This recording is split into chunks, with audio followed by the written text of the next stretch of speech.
예, 그러면은 강요해제에 대해서 살펴보도록 하겠습니다. 자, 우리가 그 법전을 보다 보면은 그 20, 저 29장의 체포와 감금의제, 30장의 협박의 죄인데 31장에 강요해제가 있는 게 아니라 37장으로 넘어가지고 권리 행사를 방해하는 죄라 그래가지고 그 37장에 이 강요해제와 관련된 부분이 나와요. 그 다음에 37조에 보면 실제로 법조문은 강요라고 되어 있는데 324조에 강요 그래가지고 폭행 또는 협박으로 사람의 권리 행사를 방해하거나 의무 없는 일을 하게 한 자에 대해서 이제 처벌 규정을 두고 있는데 과연 이것이 권리 행사를 방해하는 죄에 가치 있는 것이 맞냐와 관련돼 가지고 이거는 의사 결정의 자유와 의사 활동의 자유를 갖다가 그 같이 보호하는 법이기 때문에 따로 분리해야 된다 하는 것이 입법론적으로 제기되고 있습니다. 뭐 그런 입법론적으로 제기되고 있다는 것을 여러분들이 좀 이해해 두시고 의를 보시면은 의의는 폭행 또는 협박으로 의사결정의 자유뿐만 아니라 의사결정의 자유를 보호하는 건 협박죄죠. 근데 의사결정의 자유뿐만 아니라 주로 의사활동의 자유까지 내가 어떤 의사결정을 해가지고 그런 의사에 따라가지고 그 의사를 실현하겠다. 그런 의사활동의 자유까지를 그 보호하는 법인제다. 그렇기 때문에 그런 거를 침해함으로써 성립하는데 권리행사를 방해하거나 의무 없는 일을 하게 하는 경우에 성립하는 범죄다 보면 되고 보호 법익은 역시 의사결정의 자유 및 의사활동의 자유 아니면 의사실현의 자유다. 근데 보호의 정도는 침해범으로서의 보호다. 그렇게 여러분들이 보시면 될 것 같습니다. 그 밑에 판례 하나 나오는데 판결 요지의 밑줄친 부분 보시면은 피해자의 해외 도피를 방지하기 위하여 피해자를 협박하고 이에 피해자가 겁을 먹고 있는 상태를 이용하여 동인 소유의 여권을 교부하게 하여 피해자가 그의 여권을 강제 회수당하였다면 피해자가 해외여행을 할 권리는 여권은 해외여행을 할 수 있는 증표죠. 근데 그런 해외여행을 할 권리가 사실상 침해되었다. 그러므로 이제 강요죄에 해당한다고 볼 수 있다는 거죠. 자, 관련돼 가지고 이제 구성권 체계도가 나오는데 기본적으로 강요죄가 기본적 구성권이에요. 그 다음에 이제 그 강요죄에 대해서 중강요죄가 결과적 가중범으로 표시되어 있죠. 화살표가 굵게 되어 있는데 이때 중강요죄에서 중자는 뭐다? 이때 무거울 중자는 사람의 생명 또는 신체에 대한 위험을 발생시킨다는 거죠. 그렇기 때문에 실제로 보면은 그 중상의 중자의 의미와 관련돼 가지고 그 사람의 생명에 대한 위험 발생, 신체는 아니고 생명에 대한 위험 발생을 한 경우 이렇게 폭행 협박으로 권리 행사를 방해하거나 의무 없는 일을 하게 해가지고 생명에 대한 위험 발생시킨 경우는 중강요죄로 결과적 가중범으로 처벌한다. 그다음에 이제 단순 강요죄에 대해서 특수 강요, 즉 아까 말한 단체 또는 다중의 위력을 보이거나 아니면 위험한 물건을 들고 그 강요한 경우 특수 강요로 처벌한다는 겁니다. 근데 이제 인질 강요가 따로 나오는데 인질 강요는 어떤 그 인질의 안전을 염려하는 사람한테 그 인질의 신변을 갖다 잡고 그와 관련돼 가지고 권리 행사를 방해하거나 의무 없는 일을 하게 하는 경우 그걸 우리가 인질 강요죄라고 합니다. 근데 만약 인질을 살해하거나 아니면 상해하거나 하면 인질 상해 살해하거나 죽게 만들면 인질 살해 인질 치사죄가 성립한다. 자, 관련돼 가지고 인질을 잡고 돈을 요구하면 어떻게 해요? 돈을 요구하면 그건 인질 강도죄가 됩니다. 근데 돈을 요구하는 것이 아니라 권리 행사를 방해하거나 의무 없는 일을 하게 하면 인질 강요죄가 된다. 그렇게 여러분들 구별해 두시고 미수범 처벌에 관련돼 가지고는 그 중강요죄와 관련돼 가지고는 미수범 처벌 규정이 없지만 인질 상해 치상죄와 인질 살해 치사죄에 대해서도 미수범 처벌 규정이 있다. 이렇게 보시면 될 것 같습니다. 물론 이 부분 치상에 대해서 미수범을 처벌하다 보니까 결과적 가중범의 미수를 처벌하는 문제가 발생할 수 있는데 그 문제는 제가 앞서도 설명했지만 결과적 가중범의 미수 문제는 논할 필요가 없다 하는 것이 기본적인 입장이기 때문에 그렇게 여러분들이 이해해 주시면 되고 특별 규정으로는 역시 그 공동 강요 이인상이 하는 공동 강요 문제가 있고 그다음에 청소년 성보호법에 의하면 합의를 강요하는 경우에 가중 처벌한다 하는 규정이 있고 특가법에는 역시 보복 목적의 강요죄와 관련된 것들이 있다. 그 다음에 뭐 입법론은 아까 얘기했듯이 그런 것들이다 여러분들이 보시면 될 것 같아요. 자, 그러면 이제 우리가 강요죄에서 구성권을 보면은 역시 주체 뭐뭐 한 자죠. 그럴 때 별 문제가 없다는 겁니다. 자꾸 밑으로까지 제가 그리는데 객체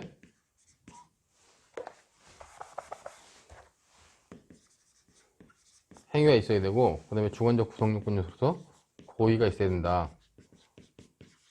자, 그럼 객체는 뭐냐? 객체는 여기 보는 것처럼 사람이에요. 그렇기 때문에 사람이기 때문에 기본적으로 여기 보는 것처럼 자연인인 타인을 말하며 의사의 자유를 가진 자연인을 말한다. 우리가 협박죄도 그렇고 강요죄도 그렇고 기본적으로 뭐예요? 의사결정의 자유, 그 다음에 의사활동의 자유를 보호하기 때문에 이 여기서 말하는 이 객체는 사람인데 이 사람은 주로 자연인을 말한다. 이렇게 여러분들이 이해하면 될 것 같습니다. 자, 이제 행위는 강요입니다. 행위는 뭐라는 거예요? 강요하는 거예요. 이런 사람한테 강요하는데 강요의 의미가 뭐냐? 강요의 의미가 두 가지가 있죠. 강요의 의미는 두 가지 개념 요소를 가지고 있죠. 폭행 또는 협박으로 뭘 해야 돼요? 폭행, 협박을 통해서 권리 행사를 방해하거나 의무 없는 일을 시키면은 그걸 우리가 강요라고 얘기하는 겁니다. 그렇기 때문에 행위와 관련돼 가지고 강요라고 되어 있는데 폭행, 협박을 통하여 권리 행사를 방해하거나 의무 없는 일을 하게 하는 것이다. 그럼 여기서 폭행, 협박 관련돼 가지고 이 폭행은 어떤 개념이다?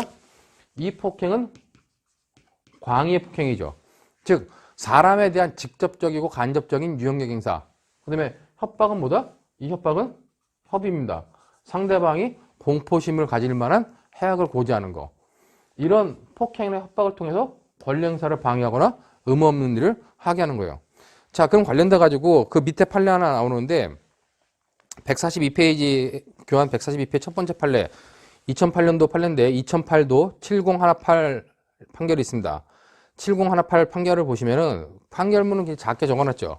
근데 이것도 역시 형법 표준 판례에서 중요하게 생각하는 판례이기 때문에 이걸 여러분들이 잘 봐두셔야 됩니다. 거기 보면 좀 협박은 객관적으로 사람의 의사결정의 자유를 제한하거나 의사 실행의 자유를 방해할 정도로 겁을 먹게 할 만한 해악을 고지하는 것을 말하는 바. 자, 여기서 말하는 협박은 뭐겠어요, 결국은요? 협의 협박이라는 거죠. 상대방이 공포심을 가질 만한 해악을 고지하는 겁니다. 그때 공포심을 가질 만한 해악을 고지하는 건 의사결정의 자유를 제한하거나 의사실행의 자유를 제한할 정도다. 그리고 중요한 건 그 다음에 나온 것처럼 직장에서 상사가 범죄 행위를 저지른 부하 직원에게 징계 절차에 앞서 자진하여 사직할 것을 단순히 권유하였다고 하면 이거는 강요죄에서 말하는 협박에 해당한다고 볼 수는 없다는 겁니다. 자, 단순하게 네가 범죄를 저질렀잖아. 그러면 범죄를 저질렀으면 이제 뭐 고소를 하거나 신고를 해가지고 형사처벌을 받아야 되는데 그 전에 네가 그냥 사직을 해라 해가지고 사직을 권고했습니다. 단순하게. 그럼 그 경우도 협박에 해당하느냐? 그때 사직 권유는 협박에 해당하지 않는다고 본다는 얘기예요. 그렇기 때문에 거기서 말하는 협박은 상대방에게 해악을 고지하여 현실적으로 공포심을 느껴야 되는데 네가 범죄 행위했으니까 그냥 책임지고 물러나라 하는 정도. 단순한 사직 권유는 협박에 해당하지 않는다라고 하기 때문에 그 정도의 내용을 여러분들이 좀 봐두시고, 자, 그럼 상대방에 대한 폭행 협박 관련돼 가지고 그 밑에 판례 또 하나 나오는데, 자, 143페이지에 판결 요지 3번의 밑줄 친 부분만 보도록 하겠습니다. 143페이지의 밑줄 친 부분, 판결 요지 3번에 보면은 피고인이 갑 주식회사가 특정 신문들의 광고를 편중했다는 이유로 기자회견을 열어 갑 회사에 대하여 불매운동을 하겠다고 하면서 특정 신문에 대한 광고를 중단할 것과 다른 신문들에 대해서도 특정 신문들과 동등하게 광고를 집행할 것을 요구하고 갑 회사 인터넷 홈페이지에 갑 회사는 앞으로 특정 언론사에 편중하지 않고 동등한 광고 집행을 하겠다는 내용의 파업창을 띄우게 한 사안. 결국 그것 관련돼 가지고 판례는 뭐라 판단했냐? 밑에 밑줄 친 것처럼 피고인의 행위가 뭐예요? 특정 신문의 광고를 편중하게 하는 것을 못하게 하고 사제 광고를 하게 한 거죠. 그럼 피고인의 행위는 갑 회사의 의사결정권자로 하여금 요구를 수용하지 아니할 경우 불매운동이 지속되어 영업에 타격을 입게 될 것이라는 겁을 먹게 하여 의사결정 및 의사실행의 자유를 침해한 것으로서 강요죄나 공갈죄의 수단으로서 협박에 해당한다고 볼 수 있다는 겁니다. 그렇기 때문에 그때 어떤 불매운동을 하겠다 그래가지고 불매운동을 하겠다는 거 단순히 그걸로 끝나는 게 아니라 불매운동을 하겠다고 해가지고 뭘 했어요 결국은요? 사제광고까지 하겠죠. 그 다음에 편중된 광고를 못하겠다 하면 그것은 협박에 해당한다. 강요죄나 공갈죄도 협박에 해당한다 라고 볼 수 있다는 겁니다. 자, 그럼 여기서 이제 그 폭행이나 협박은 광의 협의로 이해하면 되고, 그럼 권리 행사를 방해한다는 거, 권리 행사를 방해한다는 게 뭔지, 그 다음에 의무 없는 일을 하게 한다는 게 뭔지에 대해서 하는데, 이때 권리는 뭐예요? 이 권리는 공법상의 권리뿐만 아니라 사법상의 권리도 다 불문한다는 얘기입니다. 그렇기 때문에 여러분들 143페이지에 권리는 사법상의 권리인지 공법상의 권리인지를 불문한다는 거죠. 그렇기 때문에 그 밑에 판례 2010년도에 나온 2008도 7312 판결 보시면은 판결 요지에 첫 번째 판결 요지에 권리는 법률에 명기된 권리에 한하지 않고 법령상 보호되어야 할 이익이면 족한 것으로 공법상의 권리인지 사법상의 권리인지를 묻지 않는다. 자, 그와 관련돼서 예를 든 것이 범죄 수사할 권리. 범죄 수사권은 직권남용 권리행사 방해죄에서 말하는 권리에 해당한다. 그러므로 범죄 수사할 권리를 막은 경우, 그건 뭐예요? 그거는 권리행사 방해죄가 직권남용에 의한 권리행사 방해죄가 성립할 수 있다는 거죠. 자, 그 다음에 이제 그 밑에 판례와 관련돼 보시면 반드시 권리에 한하는 것이 아니라 법률상 허용된 행위를 하지 못하게 하거나 법률상 의무 없는 행위를 하게 하는 것도 포함한다는 겁니다. 자, 그렇기 때문에 권리를 행사하지 못하게 하는 거, 권리 행사를 방해하거나 행사하지 못하는 것뿐만 아니라 의무 없는 일을 하게 하는 것도 포함한다는 거죠. 그렇기 때문에 143페이지 밑에 판례 보시면은 밑줄 친 부분 보면 권리 행사를 방해한다 함은 법령상 행사할 수 없는 권리의 정당한 행사를 방해하는 것을 말한다 할 것이므로 이에 해당하려면 구체화된 권리의 현실적 행사가 방해된 경우라야 할 것이고, 따라서 공무원의 직권남용 행위가 있었다 할지라도 현실적으로 권리 행사의 방해라는 결과가 발생하지 아니하였다면 본죄의 기소를 인정할 수 없다고 했습니다.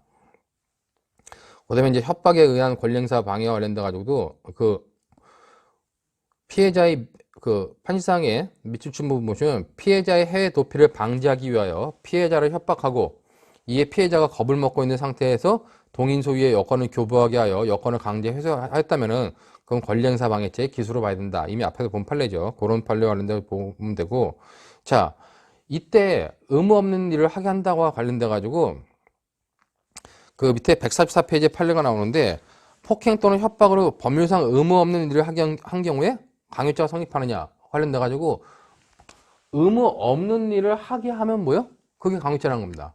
그럼 반대로 해석하면 뭐예요? 반대로 하면은 의무 있는 일을 하게 되면 어떻게 돼요? 의무가 없는 게 아니라 의무 있는 일을 시켰다. 폭행과 협박으로. 그때는 강요죄가 성립하지 않는다는 겁니다. 그걸 여러분들이 잘 봐두셔야겠죠. 그 밑에 판례 보면 2008년도 판례 나오는데 2008년도 판례 관련돼 가지고 판결 요지에 보시면 밑줄 친 부분에 의무 없는 일이란 법령 계약 등에 의하여 발생하는 법률상 의무 없는 일을 말하므로 폭행 또는 협박으로 법률상 의무 있는 일을 하게 한 경우에는 폭행 또는 협박죄만 성립할 뿐 강요죄는 성립하지 않는다고 본 겁니다. 그 케이스가 여러분들 145페이지까지 쭉 나오는데 이게 그 뭐 연예인하고 김태촌하고의 관계에 있었던 사건이죠. 밑줄 친 부분 보시면은 145페이지에 뭐 피고인으로서는 공소의 3위 그 팬미팅 공연을 할 의무가 있다고 믿었을 가능성이 농후하며 공소의 3위 그 팬미팅 공연을 할 의무가 없거나 의무 없음에 대한 미필적 인식, 즉 강요의 고의가 위 피고인에게 있었다고 단정하기 어렵다는 이유로 위 부분 공소 사실을 유죄로 인정한 1심 판결을 파기하고 무죄를 선고하였습니다. 근데 이 앞서 본 법리와 기록에 비추어 살펴보면 위와 같은 원심의 사실 인정과 판단은 옳은 것으로 추궁이 간다. 즉 김태촌이가 연예인한테 뭐 연예인 이름을 얘기해도 되는지 모르는데 권성우한테 뭐 공연을 팬미팅을 해라고 요구한 거죠. 근데 실제로 권성우는 계약상 그 팬미팅을 해야 될 의무가 있다고 그 김태촌이 생각했다는 거예요. 실제로 있는지 없는지 모르겠지만, 하지만 그런 경우는 김태촌한테 고의가 있다고 볼 수 없다는 거죠. 뭐 판결문을 제가 144, 145페이지까지 가지고 146페이지까지 길게 나왔는데 이건 중요한 판례는 아닌데 의무 없는 일에 대해서 의무 없는 일은 뭐다와 이제 의무 있는 일을 하게 한 경우는 강요죄가 성립하지 않는다 그러고 이제 옛날에 는 판례인데 최근에 이제 형법 표준 판례에 보니까 제가 여러분들 그 저기 강의 자료실에다가 이 추가해야 될 부분을 넣었습니다. 그 우리 강의한 145페이지에 대해 추가해야 될 판례로서 제가 이제 2012년도 11월 29일 날 선고된 2010도 1, 2, 3, 3 판결을 하나 넣었어요. 이건 이제 형법 표준 판례에 나와 있는 판례인데 역시 핵심적인 사항은 그겁니다. 의무 없는 일이란 법령 계약 등에 기하여 발생하는 법률상 의무 없는 일을 말하므로 법률상 의무 있는 일을 하게 한 경우는 강요죄가 성립하지 않는다는 겁니다. 판결 취지는 권상우 판결하고 똑같아요. 근데 이제 이 케이스는 뭐였냐면 그 군대에서 상관이 직무 수행을 태만히 하거나 지시사항을 불이행하고 허위 보고 등을 한 부하에게 근무 태도를 교정하고 근무 수행을 감독하기 위하여 직무 수행의 내역을 일지 형식으로 기재하여 보고하도록 하는 명령행위를 했어요. 근데 이런 상관의 이런 명령행위는 뭐다? 직무 권한 범위 내에서 내린 정당한 명령이므로 부하는 명령을 실행할 법률상 의무가 있고, 명령을 실행하지 아니하는 경우 군인사법 57조 2항에서 정한 징계처분이 내려진다거나 그에 가름하여 얼차례의 제재가 부과된다고 하여도 그와 같은 명령이 형법 324조의 강요죄를 구성한다고 볼 수는 없다는 겁니다. 여기도 이제 군인 상관이 부하한테 뭐 업무 처리를 잘 못하니까 업무 처리를 잘하라는 의미에서, 그리고 교정하기 위해서 어떤 명령을 합니다. 일제에다 보고해라. 그러면 그것은 의무 있는 일이기 때문에 그렇게 지시한 자체는 강요죄에서 말하는 강요행위에 해당하지 않는다고 본 판례죠. 그 최근에 뭐 2012년도 판례지만은 우리가 그 관련된 그 형법 표준 판례에 나왔던 판례라 가지고 여러분들이 그 보충해 놓기 바라겠습니다. 자, 관련돼 가지고 그러면 우리가 이렇게 봤을 때 결국 여기도 강요행위를 하면은 성립하는 범죄예요. 뭐 고의와 관련돼 가지고 별 문제가 없고, 그럼 이제 위법성 조각 사유와 관련돼 가지고 어떨 때 위법성이 조각될 수 있냐와 관련돼 가지고 사회상규에 위배되지 않는 강요행위는 위법성이 조각될 수 있다는 거죠. 근데 그 어떤 강요행위, 폭행이나 협박을 통해서 권리행사를 방해하거나 의무 없는 일을 하는 행위가 사회상규에 위배되면 어떻게 돼요? 사회상규를 벗어나면 그때는 위법성이 조각되지 않는다는 겁니다. 그 밑에 147페이지에 2017년도 판례는 그 민노총이 그 전국 건설노조 건설기계지부 소속 노조원들인 피고인들이 민노총 소속인데 공사 현장의 감독한테 민노총의 장비를 써라, 안 그러면 뭐 어떻게 하겠다 해가지고 한 사건에서 공동강요로 기소된 사안인데, 이거는 사회상규를 벗어나는 거다, 사회상규에 위배되는 판례다, 사회상규 벗어나는 사안이다 그래가지고 강요죄에서 말하는 협박에 해당한다고 봐가지고 공동강요를 인정한 사안입니다. 그렇기 때문에 147페이지에 나와 있는 사안들을 여러분들이 보시면서 뭐 사안을 보면은 피고인들, 민노총 소속 피고인들이 현장 소장인 피해자 갑이 노조원이 아닌 피해자 을의 건설 장비를 투입하여 수해 상습지 개선 공사를 진행하자 민노총이 어떤 곳인지 아느냐, 현장에서 장비를 빼라는 취지로 말하거나 공사 발주처에 부실 공사가 진행되고 있다는 취지의 진정을 제기하는 방법으로 공사 현장에서 사용하던 장비를 철수하게 하고, 현장에서 사용하는 모든 건설 장비는 노조와 합의하여 결정한다는 협약서를 작성하게 함으로써 피해자들에게 의무 없는 일을 하게 하였다고 하여 그 폭처법상의 공동강요로 기소된 사안이었습니다.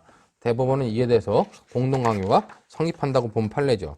그러니까 그런 의미로서 여러분들이 보시면 될 것 같고, 다음으로 이제 뭐 중강요죄, 아까도 얘기했지만은 중자가 붙는 범죄 중에서 체포 감금 행위만 결과적 가중범위 아니고 나머지는 생명에 대한 위험 발생을 요하는 결과적 가중범위다. 그렇기 때문에 중강요죄를 보시면은 단순 강요죄를 범하여 사람의 생명에 대한 위험을 발생케 함으로써 성립하는 부진정 결과적 가중범위다. 뭐 보호법인 역시 의사의 자유, 생명, 신체에 대한 위험, 보호 정도는 구체적 위험범위의 보호다. 왜? 추상적 위험범위 아니죠. 이미 법조문 자체에 생명에 대한 위험이라고 하는 구체적 위험이 나와 있기 때문에 구체적 위험범위다. 그 정도 보시면 되고, 그 다음에 특수강요는 따로 설명해놓지 않았습니다. 왜냐하면 특수강요는 계속 앞에서 특수죄의 의미를 설명하기 때문에 단체 또는 다중의 위력을 보이거나 위험한 물건을 휴대하고 하는 강요다. 그렇게 보시면 될 것 같고요. 인질강요죄가 나오는데, 뭐 인질강요죄와 관련된 반인륜적 범죄다. 그 다음에 사람을 체포, 감금, 약취 또는 유인하여 이를 인질로 삼아 제3자에 대하여 권리행사를 방해하거나 의무 없는 일을 하게 함으로써 성립하는 범죄다. 이게 결합범이죠. 이게 무슨 결합범이냐? 단순 강요. 강요행위는 뭐예요? 폭행 또는 협박으로 권리행사를 방해하거나 의무 없는 일을 하게 하는 겁니다. 그런데 그런 단순 강요와 체포, 감금, 약취, 유인, 어떤 사람 체포, 감금하거나 약취, 유인해가지고 강요행위를 하게 하는 그런 결합범이다. 그럴 때 뭐 구성요건 보시면 객체는, 인질의 객체는 뭐예요? 인질의 객체는 사람이죠. 사람을 인질로 잡는 거죠. 근데 이제 강요의 객체는 뭡니까? 강요의 객체는 제3자라는 겁니다. 여기 객체가, 행위의 객체가 두 개라는 게, 인질의 대상인 것은 사람일 수밖에 없는데 그 사람을 인질로 잡아놓고 요구하는 것은 뭐예요? 요구하는 객체는 제3자, 즉 자연인이나 법인, 국가도 가능하다는 겁니다. 그 다음에 실행의 착수 시점 관련돼 가지고는 체포, 감금, 약취 또는 유인 행위를 개시한 때라는 견해가 있고 강요 행위를 개시한 때라는 견해가 있는데, 뭐 좀 구분해야 된다는 견해도 있습니다. 근데 어느 게 판례인지 관련된 판례가 없기 때문에 여러분들이 각자 선택하라? 그것도 좀 이상한데, 제가 볼 때는 강요행위의 본질을 둔다면은 보통 결합범에서는 우리가 앞에 범죄가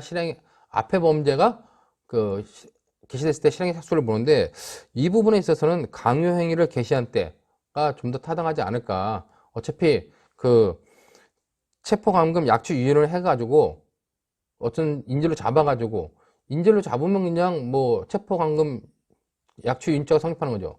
근데 그 이후에 다시 이제 강요를 하면 인질 강요죄가 성립되기 때문에 범행의 중점이 강요행위에 있다면은 강요행위를 개시한 때 실행의 착수가 있다고 보는 것이 타당하지 않은가라고 하는 것이 제 견해인데, 판례 입장은 뭐 특별히 없으니까 여러분들이 좀 판단해 보시기 바랍니다.